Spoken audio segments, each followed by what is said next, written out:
And if you look at the way the country is at the moment and the absolutely massive levels of growth on the East Coast, poor planners in these local authorities, their challenge is trying to keep up with that.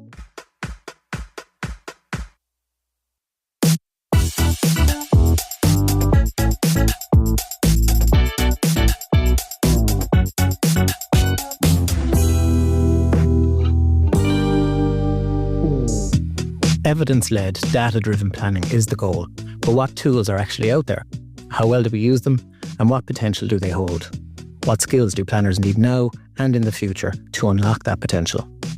In today's episode, we're joined by Justin Gleeson, who's Director of the All-Island Research Observatory at Maynooth University.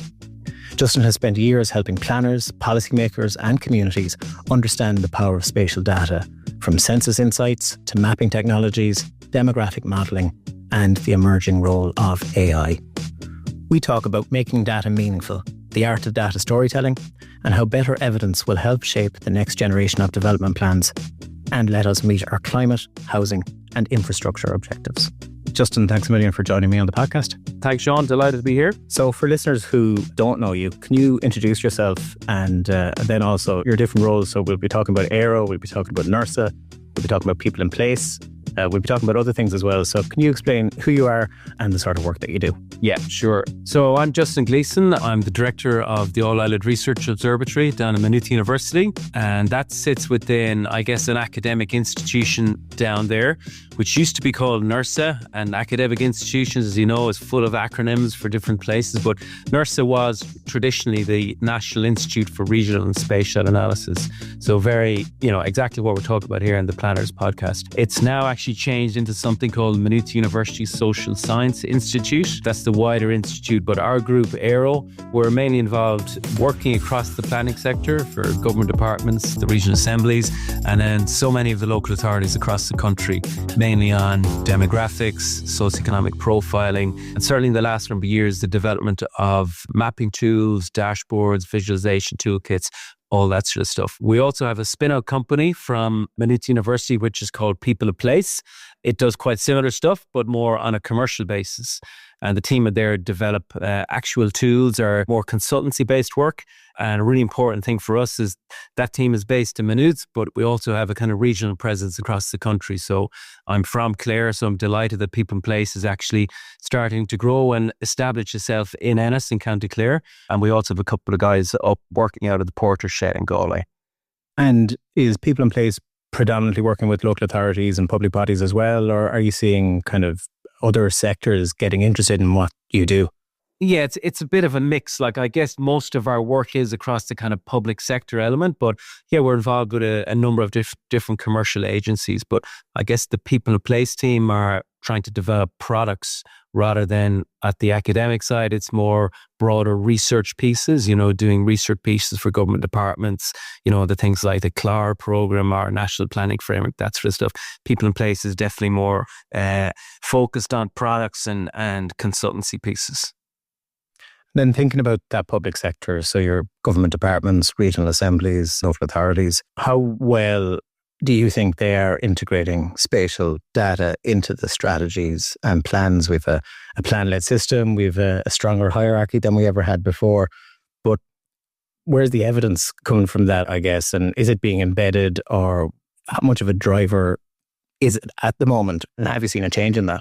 Yeah, absolutely. Listen, all the talk certainly coming down from government, and we hear this all the time, evidence-informed planning, it's a catchphrase. We hear it at every conference, at every event, that sort of thing. But I think it is happening. It is taking shape now, and data is very much at the forefront. And, even at government department level or at local authority level, chief executives, they're expecting to see metrics, they're expecting to see these tools in place. And certainly the last number of years, it's becoming much more common to see, certainly at government department level and down to local authorities, that data and tools are now much more commonplace and in use. Now there is variation across the country. That comes down, of course, to the size of local authorities, the capacity, the team in place. We've got some local authorities, they're 7-8 times the size of others, so they have much better resources and different skill sets. So it does vary, but data is definitely coming to to the fore. And yeah, absolutely, it's improved over the last number of years. And we'll talk more about that maybe capacity piece in a second. But in terms of the actual data, I suppose, you hear a lot about evidence-led planning, data, metrics, KPIs, all that sort of stuff. Are there gaps in the data that we're collecting? Is there gaps in the data that we're actually collating? And this does feed into my brief career in the public service. There was an awful lot of spreadsheets, and an awful lot of time was spent filling out spreadsheets, and you're never entirely clear where the spreadsheet went or what was going to be done with whatever, plan or program you were reporting on. Are we collecting a lot of data and maybe not using it? Or is there, and I know some of your work is visualization as well, but thinking about big data in very big ways, are we collecting a lot of it, and is it making its way in? Could we be collecting it better? And if we do have it, what are we doing with it? Yeah, listen, there's stuff being collected all over the place, and unfortunately spreadsheets are still there, and they play such an important role, right? Because you have to collect the data in some way about whether it's about places or it's about facilities or services, that sort of thing. It's got to be captured some way. So it's still continuing like that. Yeah, there's lots there, and I think it depends on what's going on across the country at different times, that certain data comes to the fore, and it's more required now than it would have been. So right now, it's all about, of course, housing data. And, one of the gaps that's there is, what's the bridge between, planning permission, getting to approval, getting to commencement, getting to completions, trying to tie all that up and keep kind of, for planners and everyone across the area to keep a kind of finger on the pulse. That's still not there. There's gaps in that data to going, certainly from stuff has been approved to actually kicking off and then getting to being completed. There's a bit of a gap there. I guess the last couple of days I've did a session there in the Region Development Monitor with all of the LCDC groups across the country, local community development committees, their heads from each local authority. And one of the big things for them, so that's much more community based. So what they're struggling with now is, well, what is our current populations in counties at the moment? So a lot of our population data, of course, is census based at the local level, but when we're living in a country that's changing at such a fast scale, like Ireland, the level of growth in population is, way off international averages. Trying to keep a handle on that is difficult, and places are changing at a very fast rate across the country, and also places are declining as well. So it depends on what's going on or what's happening in the country at different times. Certain data is kind of in vogue and everyone wants to know about that. Like a number of years ago, it was all unemployment data, but we're at full employment now, so it's not so much of an issue. Yeah, so it comes and goes. Thinking about that demographic change thing, you've been working in this space for quite a while. You do sometimes get a sense that maybe at some level the system was surprised by the level of demographic change, and obviously, different arguments about zoning and things like that. But in terms of services, service delivery, the capacity of whatever it is, could you see that trend back when you were doing this in the census before last and things like that?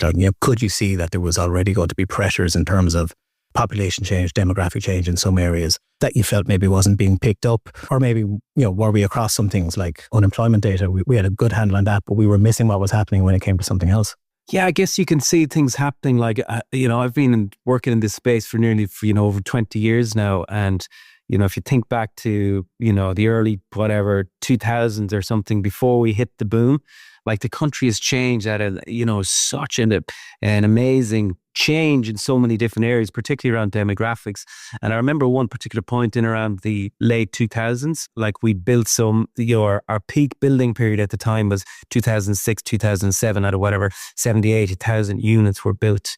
And of course we hit the crash then, and there was vacancy all around the country, houses everywhere, ghost estates, all that sort of stuff. That was some of our introductory work into this area, about the importance of mapping data and showing it how kind of not so much an effect in policy, but can get people to start looking at things and cause a bit of a stir and start getting discussion going on things. But I remember talking to a guy down in Nurse at the time, Brendan Bartley, and I was like, the country's absolutely ruined. How are we going to get back from this? And he was just saying, listen, things come and go over 5-10 years. You think like it's never going to change, and all of a sudden you're in a completely different phase. And here we are in like 2026, and all we're talking about now is lack of housing. So things just change and policy changes, and a result maybe things tighten up so much with maybe some planning legislation and legal things. It's hard to adapt, but maybe things were tightened up for a reason at the time to try and protect the country and protect overdevelopment at the time. And now, we've kind of underdevelopment in some parts. So it's a very hard thing to keep on track with, but the data story over the years is very interesting, the way it's changed. Are there any sleeper trends now that you're kind of identifying? And I don't know, am I thinking demographics? Is there a demographic time bomb that's better or bigger or worse or whatever? Yeah. Absolutely. Like, if you think where we are in Ireland at the moment now, and our level of facilities, right? Facilities, yes, and our infrastructure. So whether that's transport, whether it's services, whether it's service for elderly people, right? And if you look at the way the country is at the moment and the absolutely massive levels of growth on the East Coast, out in Kildare, Wicklow, Louth, down, Kildare, these sort of places, like just booming, huge levels of growth. And the poor planners in these local authorities and the LECP teams, the chief executives, their challenge is trying to keep up with that and provide not only just services, but services that are equitable for everyone, and try to build that in. It's a very difficult job to do that. The other parts of the country then, we're seeing continual population decline. Parts of Donegal, Mayo, where I'm from, Clare, out in Loophead. These places are changing possibly forever. No new housing going in there. Peninsulas where there would have been, many families with 6 or 7 kids. Now there's, 1 or 2 families there with 1 or 2 kids per family. So the whole structure of the places are completely changing. There's a lot of that, but the major thing coming down the line in terms of planning, I'm not talking about infrastructure planning, but it's more community development stuff here, is our age profile. From 16 to 2022, the population 65 plus increased by over a quarter. By 2040, it's going to be a major change. So think about where we are now and how tight things are with the health service and housing for elderly population. We've serious challenges coming down on the line of that. And that's not just you think about, isolation, elderly population, rural, kind of mixed in with rural and peripherality. But if you look at Dublin, so many of our older settlements or older parts of the city, up around parts of North Dublin, Rathfarnham, Temple Oak, these sort of areas, all those areas are actually declining in population because there's very little transition in housing, and, houses there with 1 or 2 elderly people in there. So that's just the demographic trend of our population. We're going through these flows, but the age profile towards the older age is a major thing coming down the line.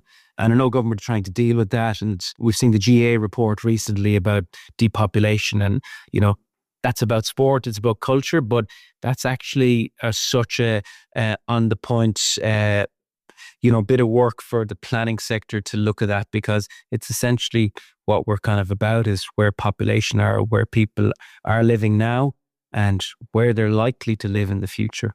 It's all connected to that. So, it's all growth, but there's still major issues in terms of decline in aging population. And something that members talk to me a lot about is community infrastructure at the moment, I guess. And I suppose our approach to community infrastructure, maybe if there's more efficient ways to start gathering information instead of each developer, doing an exercise, whether it's schools, creches, doctors, hospitals, whatever, when they're building up proposals. And then you look at, seeing examples in the UK where, you put in your postcode and up pops a little report, and it kind of, I think it almost grades you, and it says, look, this area has loads of facilities and this area is low on facilities. Is there stuff that you're working on that can help with those sort of on the ground issues as well? That if you're a planner or planning consultant developer looking to build something, looking to do a large housing development, looking to do anything like that, is there data that you've put together or that you're aware that is out there that can actually help you, I suppose, identify the services you're going to put in, help make a case to the local authority, help the local authority when they're doing their assessment to say, well, look, we're low on this, we're high on this. It does strike me that social infrastructure piece is really something that we probably need to start doing better for multiple reasons. Absolutely. And I think that is maybe something that's missing across the planning sector and across the kind of, I guess, the data ecosystem in Ireland. Like a lot of this stuff is there. So we know where our schools are, our creches are, that sort of thing. But I guess all local authorities would have an idea about their infrastructure audit, where their actual facilities are, whether it's family resource centres or all these different things that are in place. But that's not really there captured at a national level. So, if we think about the My Plan initiative or something like that, where pulled all that stuff up from all the different local authorities. Yeah, something like that would be certainly a great idea and very much of use across the country. But I guess try to get something like that operational or funded, it needs to come from, one particular department who sees the real need for that. Like the My Plan piece, driven by Department of Housing and Planning. The data is there. So like I say this all the time now to local authorities, the people that we work with, the data is generally really good out there. The technology has changed so much in the last number of years, whether using sort of Esri platforms or Tableau or all these sort of things, the ability to build these tools is no longer a problem because it's very straightforward. The data is good. The most important thing is coming up with the idea of what's required, and that needs to come from the planning sector, whether it's senior planners or directors of services. They're the people who are dealing with these things on the ground. If you get an idea that's required, the chances are you're absolutely going to be able to build this with the data that's there and the technology. That for me is the major change that's come about in the last 4 or 5 years, is that the technology is now so widespread, and actually when you start messing around with this stuff, it's actually quite easy to use. You don't need to be a flipping computer scientist or anything anymore to use this stuff. It's quite straightforward. So listen, I see this right across the country, and some local authorities have amazing stuff done and absolutely brilliant mapping tools and so much data, and it's not in place in other places. Like if it's available in one place, it can absolutely be replicated. So that's why I always think these kind of best practice events or showcase events are so useful, and having things like that at the IPI conference are different things. It's really good to show the best stuff that is out there, because it can be done somewhere, it can be replicated because we're all using the same data, we're all using the same software.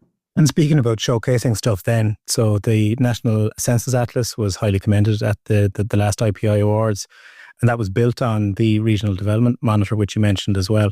So can you talk to me a little bit about that project and why it matters, and I suppose maybe locate it in an international context for us, I think, as well. And also I think it would be interesting if you could talk about who's using it or what you think it could be used for in the future. Since Census 2001 or something, I've been working on this stuff across Ireland. So a really great initiative that was kicked off by the 3 regional assemblies, I guess coming down from National Planning Framework and so on, was the Regional Development Monitor. So I think this is a really good step forward for planning in Ireland, not just for the current block of planners that are in place at the moment, but for future kids coming through, future graduates coming up the line.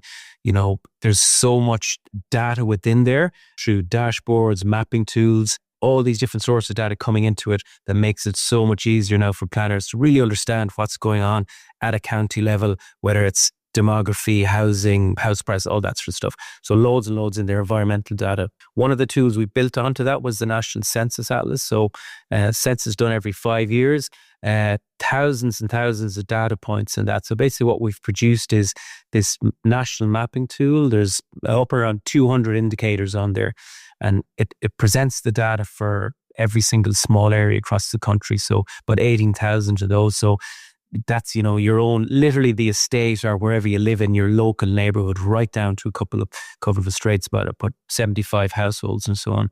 So much data in there. So you can simply turn that on, whether you want to look at unemployment, age profiles, education, attainment, commuting patterns, it's all there. And it's literally just a click of a few buttons. But one of the really cool new things on that is there's a new kind of widget, as they call it, in there that allows local authorities to just filter it for their own local authority, or it can be done for any local electoral area, our municipal districts. So if you're a really keen local representative and you're tech savvy and you want to produce your own analysis of your MD or LEA, you can now do that on this tool here. So it's very straightforward to use. But what it does, it means now planners or people in community development or, LECPs, LCDCs, they don't need to be leaning on the GIS team or our tech people. You can get on and just produce all of this stuff yourself, produce the map. So it's a great tool. Again, the technologies come on, so much is built in the Esri platform. Yeah, it's a great resource, particularly even for community groups, trying to work on funding applications, trying to get facilities and service in. Huge amount of data there just at our fingertips. And it's a great example of good use of public data, right? So this is open data. We pay for this. It comes via our tax, our census forms. So it's an excellent example of data that's collected from citizens turned into this really good tool. And I think on an international basis, there's not really any other country in the world, and I'm very strong on this idea, that are as good in this stuff as we are in Ireland. And that's maybe because of the size of the country. We're quite small on an international basis, but we have a really strong and really good level of data. And maybe we beat ourselves up a lot about how we don't have access to this and that, but we're actually on an international basis absolutely flying it. So really great examples of what's happening here that just simply would not be available in other places. In terms of, I presume you have kind of usage stats and things like that. Is there parts of it that are particularly well used, or is there potential there that you think is still untapped and that you'd like to get more people, whether it's planners, community groups, whoever, you'd like to get them onto the census more and playing around with it and generating their own reports and things like that? Look, I guess one of the key things around this is communications, right? Is to get people using this thing. So over the last year with the region assemblies, we've done, 40 plus presentations on the RDM and the Census Atlas to, every government department, regional assemblies, local authorities, groups all around the country. So it's getting it out there. I've done stuff with planning groups and so on into universities. It's about letting people know that it's out there and get people using it. It's not something that you're going to be jumping on every day, right? So particularly in the planning sector, I think that's one of the challenge at different times, depending on what's going on in workflows. There's an emphasis and a need for data. You need to get this stuff at a time. So it's not going to be constantly using it. But I think it's the promotional piece, and even through the likes of yourselves, the IPI and OPR and different groups, it's to keep pushing the message out there that these tools are there. And I think the most important piece is, the young planners coming through and graduates that, when they land in a local authority, they know all about these things. So their future trajectory of their work, data and these tools is part of what they know and their kind of skill set in the background. It's not something they, come to later in their career. They come in equipped with this sort of stuff. So we're trying to do that with the planning courses across the country, have them armed with these sort of tools before they get into the workplace. And this won't surprise anybody who knows me, but GIS was probably my worst subject when I was studying planning. And we've updated our education guidelines last year that we accredit courses under. I think probably that could be updated every year with kind of digital changes and technology changes and things like that to make sure that the courses we accredit are teaching or introducing or at least raising awareness of the different tools that are out there. But if you were a planning student or an early career planner, where would you start? And the tools that you've developed or the tools that are out there, what sort of stuff would you start? Whether you're doing a project or you're actually just trying to get a better sense of spatial data, where would you start? The centre of it all in Ireland is obviously the CSO website, where you have everything there on full data across the country. But listen, for a planner to get an idea of, what's going on in local authority level, the RDM is this absolutely superb resource to get, good background in terms of demographics, population. You got a large amount of stuff in there on the environmental side, bringing in data from SCAI, EPA, all these sort of things. And it's the data that planners, are dealing with. And the environmental side, is it in an SPA, an SCA, Natura 2000, river quality? All that stuff is now connected into the RDM in various spaces. So like a student spending an hour on that, walking through it, different things, will come out of that knowing so much more about Ireland than before they went in. And that's kind of the message that I give. There's so much in there and one of these different things. And I think everyone in Ireland, certainly, depending where you're from, you're naturally interested in your home place. So we generally look at these stats, counties versus counties and that sort of thing. So there's so much stuff of interest there, but it really is a great educational platform. I think for, planners, and I guess my role and how I engage with planners mainly is we do a lot of the data work and the analysis.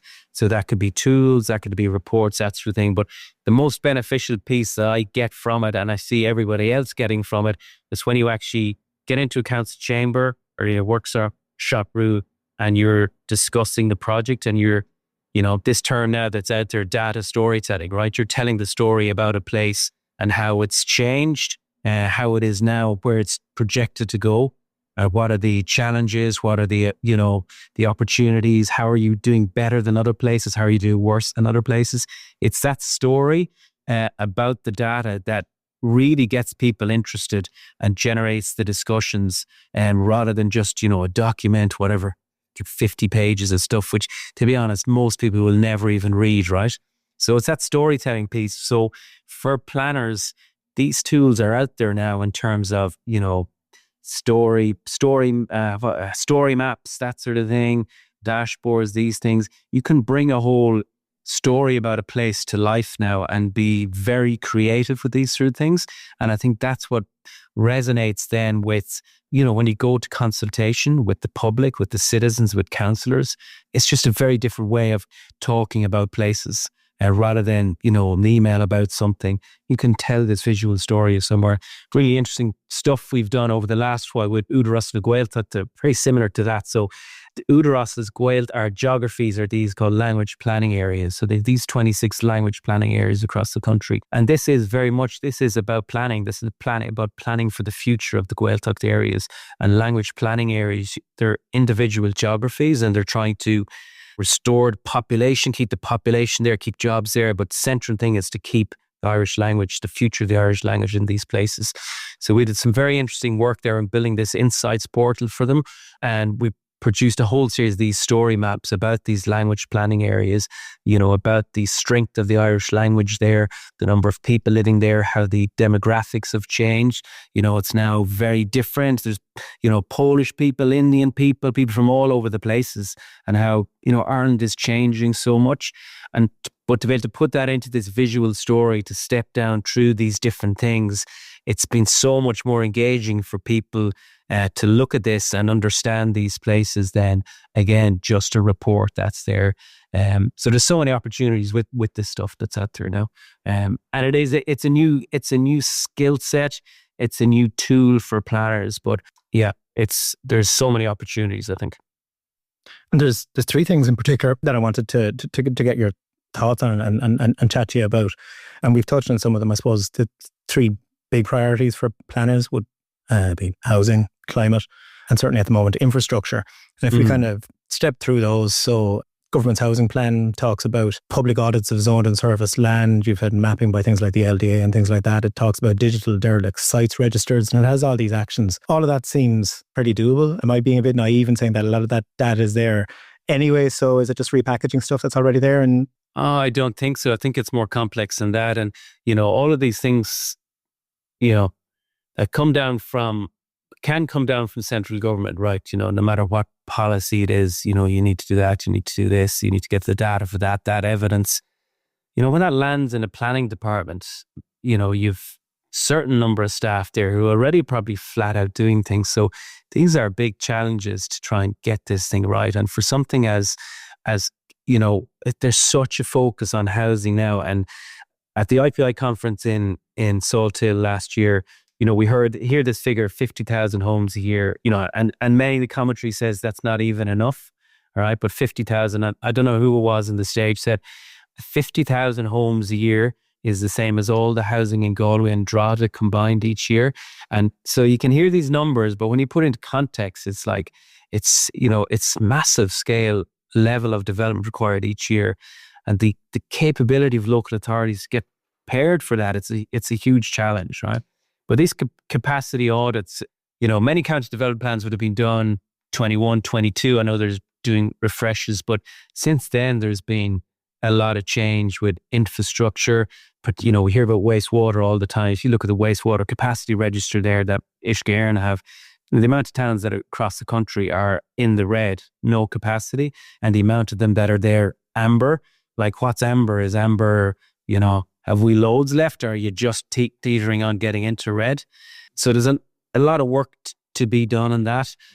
But yeah, capacity audit, I'd say it's a fairly challenging piece of work, trying to understand, I guess, the current zoning that's in place, what's happened on it, and what's the next best stuff to bring in. So we actually did quite an interesting piece of work with, and it was a really different piece of work. So this was kicked off by Ennis Chamber. So they were interested, and with kind of the developer building group around the area, we're really interested in seeing what was going on in terms of zoning within Ennis. So we worked with them on developing this kind of, it's very similar to capacity audit. It actually was done prior to the ministerial directive came out there in August or whenever it was.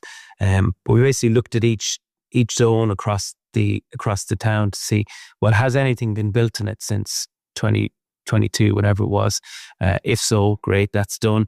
Is stuff that it hasn't been developed? Has there been any planning permissions linked to that through NPAD? Has there been any sort of interest or anything going through? And then basically looked at each one of these zones and looked at the great work done, in fairness, by Clare County Council on their Tier 1, Tier 2 audit they would have done a number of years ago, built all that in. But what we produced was this thing called a kind of a development potential scale. All right, so that was what are the chances of this zone site actually delivering a housing by 2029? So, you could do that for Ennis, you could do it for Dundalk, many towns across the country. And, unfortunately for most of these places, the chance of these places delivering by most plans up to 2029 is very low, right? Based on what's happening out there at the moment. So, I think it's an important reality check piece of work that needs to be done. I know a lot of local authorities are getting stuck into it, but it is tricky and there's a lot of work involved. And, we already know the shortages and the pressures that planning departments are on. This is just another major bit of work that needs to be done. The revisions of county development plans, all sorts of things going on. There's a lot of work on board. And one of the other layers on top of that is the accelerating infrastructure work that's going on. And that talks about developing, publishing and managing a national infrastructure GIS database, integrating planning, infrastructure and environmental data sets. Again, I'd like your thoughts on how far off that we are. And bring it on. And then Yes. I think everyone would be interested in that, and again, it's kind of a reality check, isn't it, as to where we are, but whether this stuff gets published or not, who knows, because even if you were to look at you go onto the Ishgairn site and look at the capacity register, you can click on your county and scroll down to it, but it's something we must do is actually map that stuff and just look at it visually to see where there's no capacity in the entirety. So there's that sort of stuff on wastewater. There's there's the electricity capacity, and of course we're all using flipping ChatGPT and stuff now. So there's data centers all over the place. So that's draining on things. So, and that's getting back to kind of my point at the start of this. The needs for data and change all the time depending on where the country is.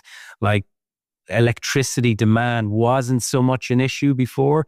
Now it's huge because we're trying to build all these housing, yet we have these other big economic, drivers in the background that are requiring all this, generation for, data centers, all that sort of thing. It's very different things going on, but absolutely that piece on trying to bring that infrastructure together is required. And I know the LDA have done some really good stuff in there. The GIS team inside there have done a lot of work, and I guess they're kind of a national group and they're dealing at these bigger scale stuff. So again, it comes back to it, the data, the technology, the ideas. There's no reason why this couldn't be put together, right? It's just about getting somebody to drive the idea and to, say this needs to be done. Very much like the My Plan thing a couple of years ago. If there's a driver behind it, there's no reason why it can't be done. I would be interested in your thoughts on my plan now and maybe where my plan is going. But I want to ask you one other thing before we maybe touch on that. And that's just the climate piece. And we talked a bit about emissions and data centres. And obviously our climate targets are linked to compact growth. And, you've got your finger on the pulse on how we're doing in terms of compact growth. But then there's also the adaptation and the vulnerability side of this. I would have done some work about climate projections and things like that, socioeconomic vulnerability. How integrated are those climate vulnerability and I suppose flood risk and all these other things which we're mapping in slightly different ways? How integrated are they into the policy making and into the tools that you're building or that you're seeing local authorities and assemblies using? Yeah, well, I guess the current round of NPF, like climate targets and renewables, is a key part of that, and they're looking at that on sort of regional basis and so on. So, this is the world we're living in now, and this is key policy for the country. So it's great to see that coming down through kind of national planning, and of course is going to feed then into the regional strategies. There's work going on that over the next while as well. Again, there's lots of data out there on it. I guess we're well down the road on sort of our wind strategies. Local authorities have all those done. Wind farms built all around the country. Still lots there under planning. I guess the big thing at the moment, of course, is solar now, which is there's a lot out there on that. And again, local authorities trying to deal with planning applications linked to that. So there is good data on all of that, and SCAI, in fairness to them, produce some very good stuff. So the SCAI portals and their wind maps and their solar stuff, there's really good stuff there, and they actually have very good resource, which is called the LACAP Local Authority Climate Action Plan dashboard, which has got an awful lot of stuff in there on not only solar, wind farms, but an awful lot there then on retrofitting. So all these SCI grants that are available. So how many houses have been, partially retrofitted, deep retrofitted, all that sort of stuff. So lots of good stuff there on that. So places are changing, and all our new homes now are at the level requirement, but there's a lot going on in the background, kind of retrofitting places, and there's good data on that. So the country is it's starting to go in the right direction. Whether it's going fast enough or not, it's hard to tell. But I guess these things, it's not achievable for everyone because there's a cost implication to this, and there's a hell of a lot of houses out there where the chances of getting in air to heat systems or whatever, full retrofits, it's very hard to see that happening. We've mentioned my plan a few times, and this could be unfair, I suppose. Earlier on in my career, my plan was a very big deal, and I get a sense now that it's maybe a little bit unloved. Or how relevant do you think my plan.ie still is, or what do you think the future of that is? And we're looking at things like, obviously there's e-planning and talks of a kind of national planning portals and national planning systems into the future and things like that. Maybe the question I'm getting at is my plan an example of where we build something and use something and then maybe don't use it the way that we could use it? Or I am interested because I say, listen, we use it regularly, right? And okay, so an example how I'll tell you how useful my plan is for stuff that we do. So again, going back to this Udaros project we're sort of involved in, and there's planning teams in Udaros. They're interested in zoning, and they're interested in their areas across the country. So we can simply take a link from my plan and plug that into their system. They then have pretty much all the zoning across the country in one place. They don't have any work to do on that. So they are benefiting enormously from data that's being collected as a result of the My Plan initiative.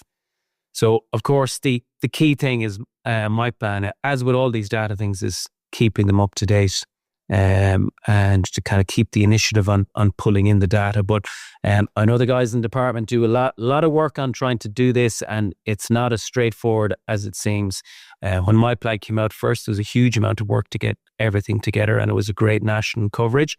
But plans change, and plans have been revised. And so what do you want? Do you want to have a full coverage, but a mix between old and current plans? Or do you just want, it takes time to get the full coverage of the most relevant plans? So look, there's work involved in doing it, but I think if it's fully operational, everything on there, it's a great resource for the country to have that there. Particularly like exactly what we're talking about now. Where are we going in the country in terms, the ability to pull down all the residential zoned land from one system for the whole country. Then we know what we have, so I think it's a great resource. It was a brilliant idea to get it up and running. And I'd love to see it continue and maintained and kept up to date. I think it's a really important resource. And I think the other complementary pieces that the department have done on the likes of NPAD, the National Planning Applications Database, I can just in 1 minute pull in a service with every planning permission across the country, which is phenomenal, really. And that's based on all the work of all the planning departments across the country, going through their systems, whether it's whatever, ePlan, iPlan, all the different ones, and eventually goes up the tier and gets set up and then is available. So that's really good thinking and a great resource, and can be of excellent use. And I guess one example, and again in terms of planning, how we've used that. So work we'd have done with Department of Education, other groups, looking at using NPAD, right, and setting up these kind of alerts. So you kind of get an indication of, there's been a new application for a development with over 50 houses. So you're by filtering and using NPAD properly, you almost have your finger on the pulse as to what's coming in development. Like as the planning application has only gone in, you're up to speed on it. So if you can use these tools smartly, you can get it can be really useful. And I guess, local authorities, it's their data, they know what's going on themselves, but it's above that when at regional planning and national planning level, whether it's education or whatever department it is, these tools are great to have, and it's about using them smartly to get informed about what's happening and what's coming down the line, because that's the danger. If we don't know what's coming down the line, we're going to get caught out then on whether it's infrastructure or whatever it is. And I couldn't have you on without asking you about AI and LLM and all that sort of stuff. And we won't focus on the negative side of that. But how much AI and language learning are you using? Machine learning are you using now? Or the systems are you seeing being used? Or is there stuff that particularly excites you that can make your life easier or can enhance the insights that you give? So we're a relatively small team, between AIRO and people and places, whatever, 13. But I myself would use AI every single day. It's now absolutely part of all of my work practices. So I tell the guys at work, I started out with an engineering consultancy over in Birmingham years ago. And this is like in 2002 or something. And we're using mapping systems there, Map Info. And, at the time I could barely even turn on a computer, never mind the C drive or that sort of thing. But there was a guy at work and his name was Sherman. And he was a kind of a mentor. Any issue you have, you go over and you ask Sherman, and Sherman would have the idea. So ChatGPT is almost now my Sherman, which is there at all times, who has every single answer.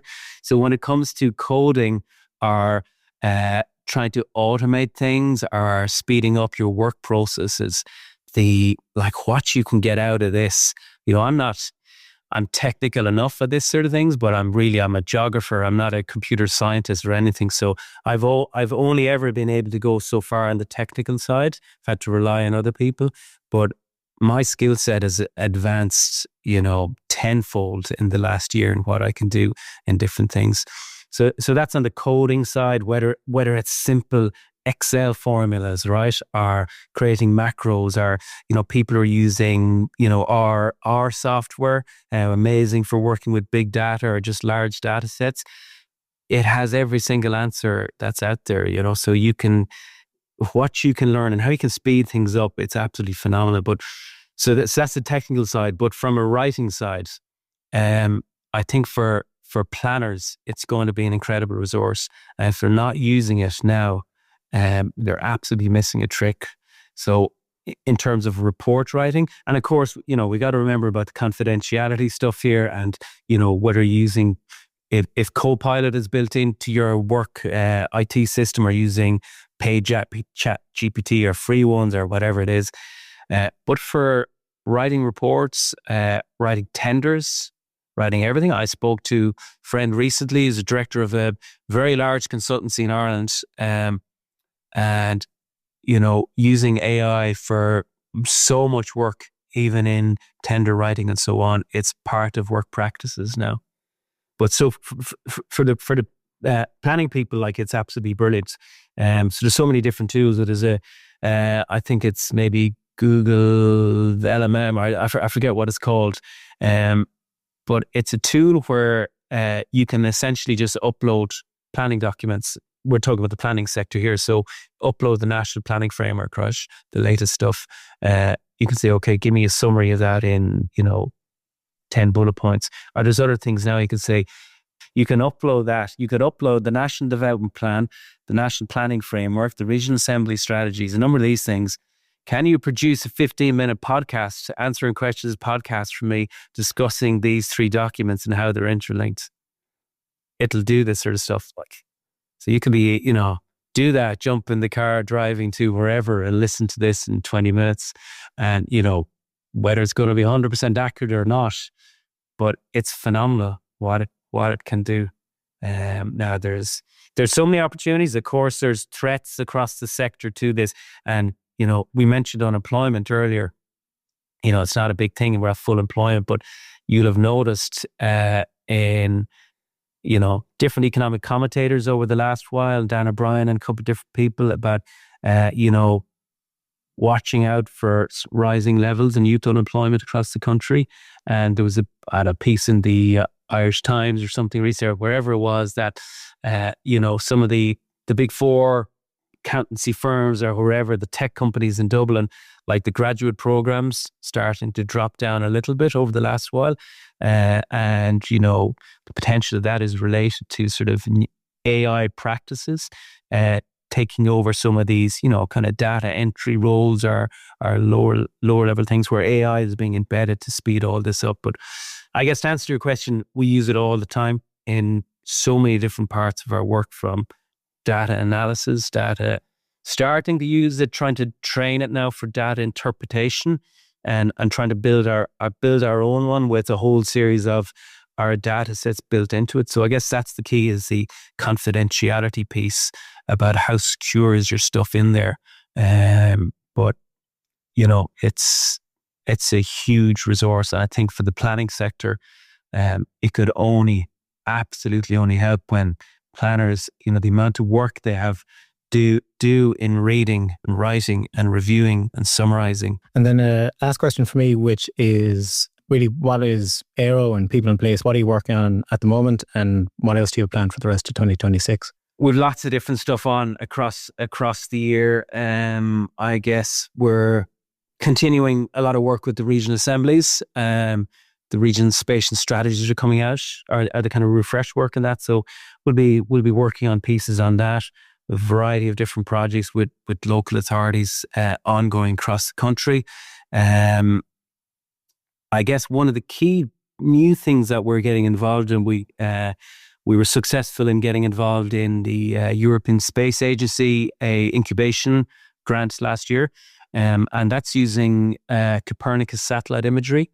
So what we're in the process of developing now is, I guess, in terms of the data that we plug into our ecosystem, whatever, it's primarily terrestrial data, stuff coming from Ireland, from Eurostat, all that sort of stuff. We're now trying to build some tools using satellite imagery. Copernicus and satellites are passing Ireland, regularly.